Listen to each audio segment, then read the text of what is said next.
Hello children, welcome back to my channel. तो प्यारे बच्चों, आज के इस वीडियो में हम पढ़ेंगे कक्षा 10 अंग्रेजी की बुक विस्टाज का second chapter Nelson Mandela long walk to freedom. तो प्यारे बच्चों, यहाँ हम इस चैप्टर का जो है अंग्रेज़ी से हिंदी में एक्सप्लेनेशन करेंगे और जो भी आपके यहाँ पर जो डिफ़िकल्ट वर्ड्स हैं उनकी भी हम हिंदी मीनिंग्स देखेंगे और अंत में जब ये चैप्टर पूरा हो जाएगा तो इसके जो इम्पोर्टेंट क्वेश्चंस हैं उनके ऊपर भी हम जो है चर्चा करेंगे। इसलिए बने रहें मेरे साथ और देखें वीडियो को शुरू से अंत तक, जिससे कि आपके ये चैप्टर क्लियर हो जाए। तो आइए शुरू करते हैं, लेट्स स्टार्ट। तो यहाँ पर ये आपका पहला पैराग्राफ और एक एक मीनिंग को आप नोट करते चलें। 10th मई यानी 10 मई की बात हो रही है और डाउन ब्राइट एंड क्लियर यानी 10 मई के दिन जो है सूर्य बहुत ही चमकीला उदय हुआ था। डाउन का मतलब होता है उदय होना, क्लियर और क्लियर भी था, कहने का मतलब आसमान बिल्कुल साफ था। There were no clouds in the sky यानी आसमान में कोई बादल नहीं थे। For the past few days क्योंकि पिछले कुछ दिनों से I had been pleasantly besieged by dignitaries and world leaders who were coming to pay their respect before the inauguration। Inauguration का मतलब होता है उद्घाटन और बिसाइड का मतलब घिरा हुआ होना और डिग्निटरीज यानी सम्मानित लोग। तो यहाँ पर नेल्सन मंडेला बता रहे हैं कि यानी पिछले कुछ दिनों से मैं उन सभी सम्मानित लोगों से और वर्ल्ड लीडर से यानी विश्व के नेताओं से बहुत ही प्लीजेंटली बिसाइज था यानी बहुत ही सुखद रूप से घिरा हुआ था, जो कि इस उद्घाटन समारोह से पूर्व अपना रिस्पेक्ट प्रकट करने के लिए आ रहे थे या अपना सम्मान प्रकट करने के लिए आ रहे थे।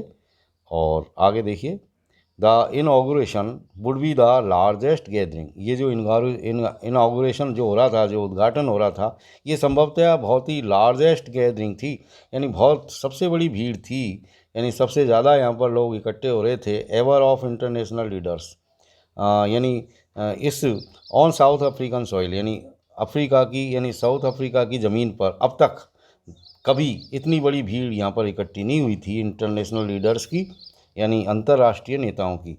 The ceremonies took place in the lovely sand stone amphi theatre formed by the union buildings in Pretoria. और ये जो सेरेमनी जो हो रही थी यानी जो समारोह हो रहा था वो कहाँ हो रहा था? In the lovely sand stone amphi theatre में यानी बहुत ही सुंदर से एक बलुआ पत्थरों से बनाई गई एम्पी थिएटर में मतलब रंग भूमि में फॉर्म्ड जिसे बनाया गया था बाय द यूनियन बिल्डिंग्स के द्वारा इन प्रिटोरिया के अंदर। फॉर डिकेड्स कई दशकों थे। डिकेड्स का मतलब होता है ए पीरियड ऑफ 10 ईयर्स यानी दशक।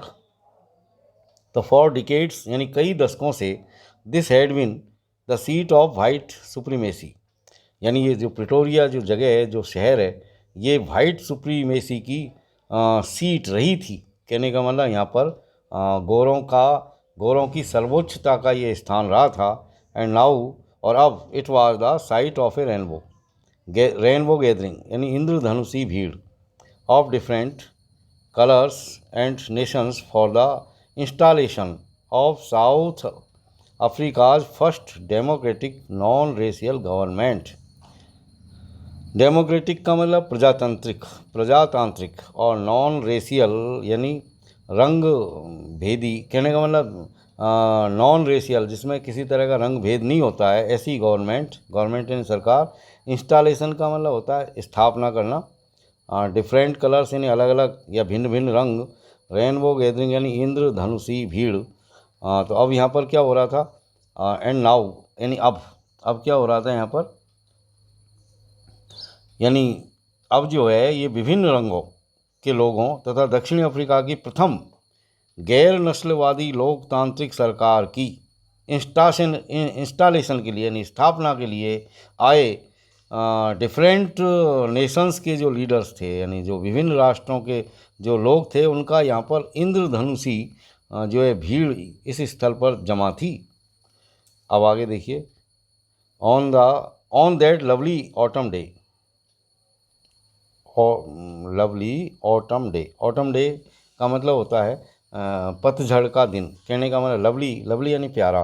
तो on that lovely autumn day यानी उस दिन क्या हो रहा था, यानी दिन जो था वो बहुत ही प्यारा था और लवली था और ऑटम डे था, कहने का मतलब पतझड़ का मौसम था। तो I was accompanied by my daughter Zenani, यानी इस दिन में मेरी डॉटर जिनानी मेरे साथ थी। अकम्पनी का मतलब होता है साथ में होना। ऑन द पोडियम, पोडियम का मतलब मंच, मंच जिस पे बैठे रहते हैं नेता, उसको हम मंच कहते हैं। तो on the podium mister de Klerk was first sworn in as second deputy president, यानी सबसे पहले मिस्टर डी क्लार्क ने जो है सेकंड डेप्यूटी प्रेसिडेंट के रूप में, यानी द्वितीय उपराष्ट्रपति के रूप में स्वॉर्न इन किया, मतलब शपथ ली। देन, और उसके बाद में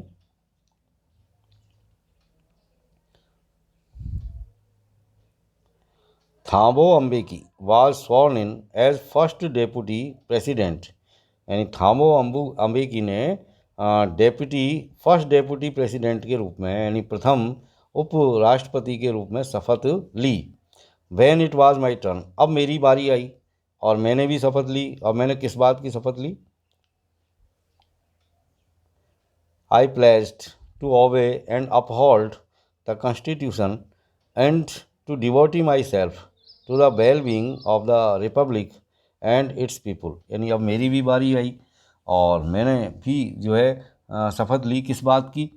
जो है इसके अलावा इसमें जो कुछ मीनिंग्स आई है, जैसे डेप्यूटी प्रेसिडेंट है वो उपराष्ट्रपति है, और प्लेज का मतलब होता है शपथ लेना, ओबे, ओबे यानी पालन करना, आज्ञा पालन करना, अपहोल्ड यानी बनाए रखना, कॉन्स्टिट्यूशन का मतलब होता है संविधान, और डिवोटी का मतलब समर्पित कर देना अपने आप को किसी के प्रति, और वेल बीइंग का मतलब कल्याण या भलाई, और रिपब्लिक का मतलब गणतंत्र। तो अभी हम इसका अर्थ करेंगे, यानी क्या हुआ कि फिर मेरी बारी आई, और जब मेरी बारी आई तो मैंने संविधान का पालन करने तथा इसकी गरिमा बनाए रखने तथा गणतंत्र और इसकी जनता की भलाई के लिए अपने आप को समर्पित करने की शपथ ली। To the assembled guests and the watching world I said, यानी जितने भी वहाँ पर लोग इकट्ठे थे, जितने भी मेहमान वहाँ पर इकट्ठे थे, असेंबल का मतलब इकट्ठे थे, गेस्ट यानी मेहमान, तो उन सभी मेहमान जो वहाँ पर इकट्ठे थे, एंड द वाचिंग वर्ल्ड, और जितने लोग टीवी पर या किसी और माध्यम से इस कार्यक्रम को देख रहे थे, वाचिंग वर्ल्ड, उन सब से मैंने ये कहा। क्या कहा मैंने? ये सारी बातें नेल्सन मंडेला बता रहे हैं। मैंने उनसे क्या कहा कि today all of us do by our presence here, यानी मैंने ये कहा कि आज हम सब यहाँ अपनी उपस्थिति से क्या कर रहे हैं? Confer glory and hope to newborn liberty, हम क्या कर रहे हैं? नवजात स्वतंत्रता को गौरव और आशा प्रदान करते हैं। नवजात स्वतंत्रता को, न्यू बॉर्न लिबर्टी यानी नवजात स्वतंत्रता, कन्फर यानी प्रदान करना, ग्लोरी यानी गौरव, होप, होप का मतलब होता है आशा। आगे देखिए, out of the experience of an extraordinary human disaster that lasted too long must be born a society of which all humanity will be proud. यहाँ पर इसके जो डिफ़िकल्ट मीनिंग्स है वो हम सबसे पहले देखेंगे। एक्सपीरियंस का मतलब होता है अनुभव, out of experience, out of experience यानी अनुभव से उत्पन्न, और extra ordinary human disaster, extra ordinary मतलब असाधारण, ह्यूमन यानी मानवीय, डिसास्टर यानी त्रासदी, यानी असाधारण मानवीय त्रासदी, और सोसाइटी यानी समाज, ह्यूमैनिटी का मतलब होता है मानवता, प्राउड यानी गर्व करना। अब हम इसका अर्थ करेंगे, यानी out of the experience of an extraordinary human disaster that lasted too long must be born a society of which all humanity will be proud, यानी उस असाधारण मानवीय त्रासदी जो बहुत दिनों तक चलती रही थी, उसके अनुभव से, यानी उससे प्राप्त अनुभव से एक ऐसे सोसाइटी का जन्म होना चाहिए जिस पर संपूर्ण ह्यूमैनिटी को यानी मानवता को गर्व होगा। आगे देखिए, we who were outlaws not so long ago have today been given the rare privilege to be host to the nations of the world on our own soil. यहाँ पर भी कुछ डिफ़िकल्ट वर्ड्स हैं, जैसे डिग्निटी है, dignity का मतलब होता है गरिमा, और प्रिविलेज यानी विशेषाधिकार, होस्ट होस्ट का मतलब होता है मेज़बानी करना। तो इसका हम यहाँ पर अर्थ करें, वी हु वर आउटलाज, हम जो अभी कुछ समय पहले तक, यानी पहले यहाँ पर क्या है कि अंग्रेज़ों की सरकार थी, यानी श्वेत लोगों की सरकार थी। तो हम जो अभी कुछ समय पहले तक आउटलास्ट थे, यानी विधि से बहिष्कृत थे, उनको आज हमारी अपनी ही धरती पर दुनिया भर के देशों का मेज़बान बनने का दुर्लभ विशेषाधिकार प्रदान किया गया है। आगे देखिए, we thank all our distinguished international guests for having come to take possession with the people of our country of what is, after all, a common victory for justice, for peace, for human dignity। आगे देखिए, हम अपने उन सभी अति विशिष्ट अंतर्राष्ट्रीय अतिथियों का धन्यवाद करते हैं जो यहाँ हमारे देश के लोगों के साथ न्याय के लिए, शांति के लिए और मानवीय गरिमा के लिए उनकी सामूहिक विजय को हासिल करने के लिए आए हैं, यानी कॉमन विक्ट्री को हासिल करने के लिए जो आए हैं। जस्टिस का मतलब होता है न्याय, पीस यानी शांति, डिग्निटी यानी गरिमा, ह्यूमन डिग्निटी यानी मानवीय गरिमा। आगे देखिए, we have at last achieved our political emancipation. We have at last मतलब आखिरकार, अचीव यानी प्राप्त करना, पॉलिटिकल यानी राजनीतिक, और इमांसिपेशन का मतलब आज़ादी, यानी हमने आखिरकार हमारी राजनीतिक आज़ादी अचीव कर ली है, मतलब प्राप्त कर ली है। We pledge ourselves to liberate all our people from the continuing bondage of poverty, deprivation, suffering, gender and other discrimination। तो यहाँ पर भी कुछ और आपके जो वर्ड्स आए हैं डिफ़िकल्ट, उनको देखते हैं। प्लेज का मतलब शपथ लेना, और लिबरेट यानी आज़ाद करना, और कंटिन्यू का मतलब जारी रहना, बॉन्डेज यानी बंधन, पॉवर्टी यानी गरीबी, डेप्रीवेशन यानी वंचित होना या कमी होना किसी चीज़ की, सफरिंग यानी दुख या कष्ट, जेंडर यानी लिंग, और डिस्क्रिमिनेशन यानी और दूसरी भेदभाव की बातें। तो यहाँ जो है आगे हम इसका अब अर्थ करेंगे, और देखिए इसको, डिस्क्रिमिनेशन का मतलब वैसे भेदभाव होता है। अंततः हमने अपनी राजनीतिक स्वतंत्रता प्राप्त कर ली है। हम अपने सभी लोगों को अब तक निरंतर चली आ रही गरीबी के, अभावों के, पीड़ा के और लिंग के और अन्य सभी प्रकार के जो डिस्क्रिमिनेशन है, जो भेदभाव है, और उसके जो बंधन है, कहने का मतलब जो बॉन्डेज है, उससे लिबरेट करने की प्रतिज्ञा करते हैं, यानी उन सभी लोगों को इन सारी चीज़ों से आज़ाद करने की या मुक्त करने की प्लेज करते हैं, मतलब प्रतिज्ञा करते हैं।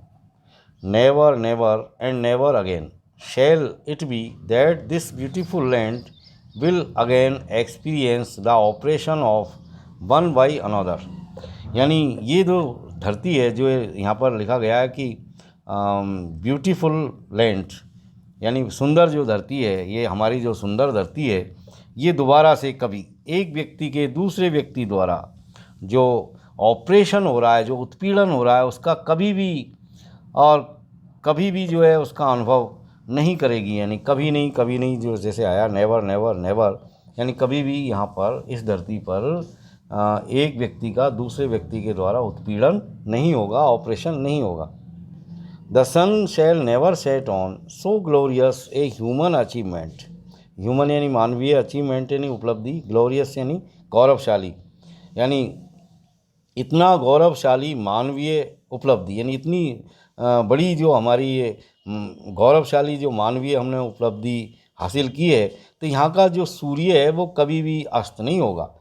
Late freedom reign, God bless Africa, आज़ादी को राज करने दो और अफ्रीका के ऊपर भगवान का आशीर्वाद बना रहे।